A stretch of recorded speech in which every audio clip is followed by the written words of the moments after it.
ইরানের নতুন নেতৃত্বের সঙ্গে আলোচনায় রাজি ট্রাম্প। ইসরায়েল যুক্তরাষ্ট্র যৌথভাবে ইরানে হামলা চালানোর পর পুরো মধ্যপ্রাচ্যে সংঘাত ছড়িয়ে পড়েছে। পাল্টাপাল্টি হামলায় ব্যাপক হতাহতের ঘটনা ঘটেছে, যা আপনারা ইতিমধ্যেই দেখেছেন। এবার পরিস্থিতি শান্ত হওয়ার ইঙ্গিত পাওয়া গেছে। মার্কিন প্রেসিডেন্ট ডোনাল্ড ট্রাম্প আলোচনায় বসতে রাজি হয়েছেন বলে দাবি করেছে দ্য আটলান্টিক। এই ম্যাগাজিনকে দেয়া এক সাক্ষাৎকার অনুযায়ী ট্রাম্প দাবি করেছেন ইরানের নতুন নেতৃত্ব তার প্রশাসনের সঙ্গে আলোচনা করতে চায় এবং তিনিও এতে রাজি হয়েছেন। ম্যাগাজিনটিতে তার উদ্ধৃতি দিয়ে বলা হয়েছে, ইরানের নতুন নেতৃত্ব কথা বলতে চায় এবং আমিও কথা বলতে রাজি হয়েছি। আমি তাদের সঙ্গে কথা বলবো। তিনি আরও দাবি করেন তাদের এটি আরও আগেই করা উচিত ছিল, যা অত্যন্ত বাস্তবসম্মত এবং সহজ ছিল। তা তাদের আরও আগেই উচিত ছিল করা। তারা অনেক বেশি দেরি করে ফেলেছে।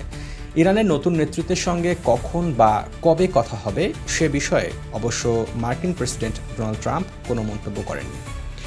এই বিষয়ে আপনার মতামত কি দর্শক? অবশ্যই কমেন্ট করে জানান।